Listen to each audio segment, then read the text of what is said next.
हूँ नई वीडियो में। एक चेन चल रही थी हमारी हिस्ट्री में, चैप्टर 1 की। नेशनलिज्म किस तरीके से यूरोपियन कंट्रीज में, यानी ये जो यूरोप अपने को दिखता है अभी, यूरोप वो कैसे बना। मतलब पहले तो छोटे छोटे स्टेट्स थे, जैसे आज़ादी के जस्ट बाद में हमारे पास भी 565 रियासतें थी, तो उनको एक करा गया। लेकिन यहाँ पर अलग था खेल, यहाँ पर अलग अलग डायनेस्टीज थी और वो भी पावरफुल। तो अपन ने इटली और जर्मनी का दोनों का पढ़ लिया था। उसके बाद का चैप्टर मैं आगे स्टार्ट कर रहा हूँ। ये सेकंड लास्ट है। इसके बाद एक जरा सा स्ट्रेंजर है, वो यहाँ नहीं मारता, इसलिए मैंने फिर नेक्स्ट वीडियो बनाने की सोची उस पर। तो भाई जब ये सारी चीज़ें चल रही थी, जब यूरोपियन कंट्रीज में ये युद्ध हो रहे थे, लोग मतलब एक दूसरे देश एक दूसरे के ऊपर आक्रमण करके अपना टेरिटरीज बढ़ा रहे थे, तो उस समय क्या था कि स्ट्रेंज केस ऑफ ब्रिटेन क्या है, अलग ही तरीके से काम चल रहा था ब्रिटेन का। ब्रिटेन फ्री था। ब्रिटेन, आपको पता होगा ब्रिटेन में इंडस्ट्रियलाइजेशन क्यों आया, क्योंकि ये क्या है, समुद्र से घिरा हुआ देश है। यहाँ पर कोई भी अगर इसके ऊपर मतलब आक्रमण करेगा तो शिप्स से जाना पड़ेगा, यानी अपने जहाजों से। अब जहाजों से जाओगे तो धीरे धीरे आपको दूर से पता लग जाएगा। तो यहाँ पे जो इसकी जो डिफेंस सिस्टम रहता था वो बहुत बेहतर था।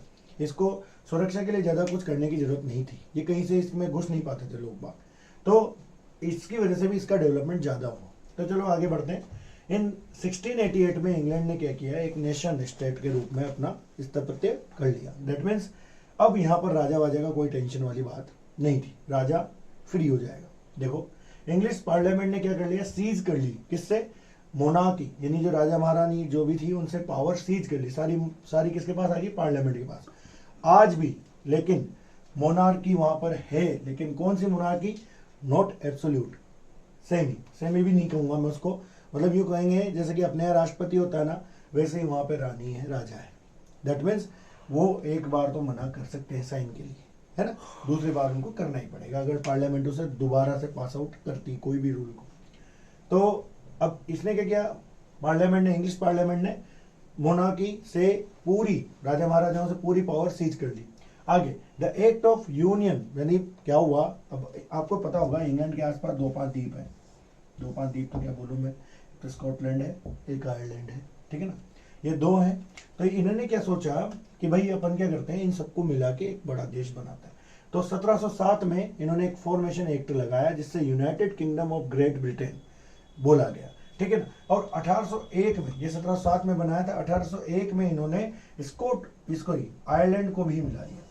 अब आयरलैंड में क्या है, आयरलैंड की दिक्कत मैं आपको बता दूं। आयरलैंड में आपको पता होगा 2 प्रकार के क्रिश्चियंस होते हैं, है तो, एक तो कैथोलिक और एक प्रोटेस्टेंट। तो प्रोटेस्टेंट और कैथोलिक दोनों में दिक्कतें थी। तो कुछ भाग अभी भी आयरलैंड को स्वतंत्र दिया गया है वहां के लोगों के लिए। तो ये आयरलैंड को फोर्सबली, यानी जोर जबरदस्ती से इन्होंने, ब्रिटिश वालों ने क्या किया, अपने उसमें मिला लिया। क्योंकि ब्रिटिश भाई, आयरलैंड में क्या हुआ, रेवोल्यूशन हुई थी लेकिन वो फेल हो गई, जैसे कि अपने 1857 की क्रांति फेल हुई थी।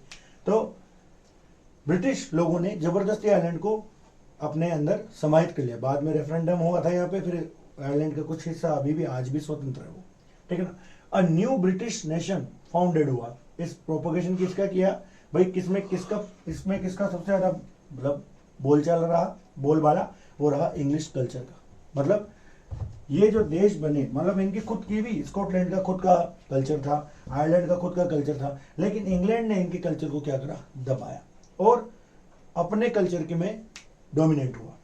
अब इसमें क्या हुआ, अब क्या होता था भैया, एक जमाने में अपन देश को देश की तरह नहीं मानते थे, लेकिन देश को देखना सिखाया हमें हमारे जो बड़े बड़े पोइट्स, कवि, लेखक, इन्होंने एक फिगर बनाया, एक विजुअलाइन फिगर बनाया कि देश दिखता कैसे है। जैसे कि भाई अपन बात करें अपने भारत की, तो भारत को हम माता के रूप में देखते हैं, भारत माता की जय इसीलिए बोलते हैं, तो अपन इसको मदरलैंड मानते हैं, है ना। तो ये आज का ही नहीं है, ये पहले से चलता है, पहले से चलता आ रहा था। ये देखो इस समय ये हो गया था ये चीजें, कैसे कि नेशंस लोगों को, मतलब राष्ट्रों को फीमेल फिगर के रूप में, जिसको बोलते थे एलोगेरी, वो उसके रूप में मानने लग गए थे। दैट मीन्स फीमेल मानते थे वो, मतलब मदरलैंड। जैसे भी हम भारत को, जब जैसे भारत नाम लेते हैं तो अपने को क्या क्या विजुअलाइज होता है, भारत माता का चेहरा, भारत माता का पूरा एक आकृति आता है अपने सामने, सेम वैसे। तो जब फीमेल फॉर्म होती थी, जो चूज की गई थी किस चीज को, नेशन को पर्सनिफाई करने के लिए, मतलब नेशन को बताने के लिए, नेशन को एक व्यक्तिगत रूप देने के लिए फीमेल फॉर्म को चूज किया गया था। और ये ध्यान रखना कि ये फीमेल फॉर्म चूज तो कर ली, लेकिन ये रियलिटी में कोई फीमेल नहीं थी। यानी ऐसा नहीं था कि भाई किसी औरत को फिक्स कर दिया कि यही हमारे ये फोटो है हमारा, ये हमारे देश का फोटो है, ऐसा नहीं था। एंड देखो यहाँ पे, देखो क्या लिख रहा है, did not stand for any particular women in real life पे नहीं थी, रेदर केवल ये क्या है, एक एब्स्ट्रैक्ट आइडिया, एक भाव इमोशन देती थी हमारे देश के लिए, ठीक है ना, मतलब वहां के देश के लिए मैं ऐसे बोल रहा हूँ जैसे हमारे देश के लिए भारत माता देती है। इन फ्रांस में एलेगोरी थी वह किस में बताई जाती थी, मतलब क्रिश्चियन में एक देवी का नाम है मैरियन, उनके नाम पर, ठीक है ना, और जर्मनी में जर्मेनिया नाम से।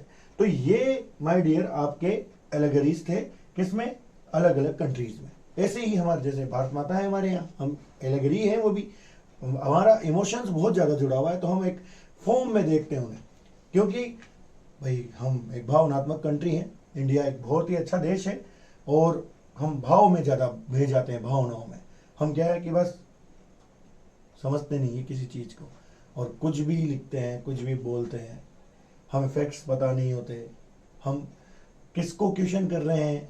हाँ, यहाँ के लोग ऐसे हैं कि ये किसी से भी प्रश्न पूछ सकते हैं, बहुत दिक्कत है हमारे यहाँ भारत में। तो मैं इतना ही कहूँगा कि आशा करता हूँ आपको ये वीडियो समझ में आया होगा।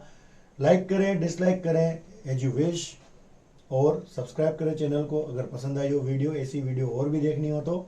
जय हिंद, जय भारत।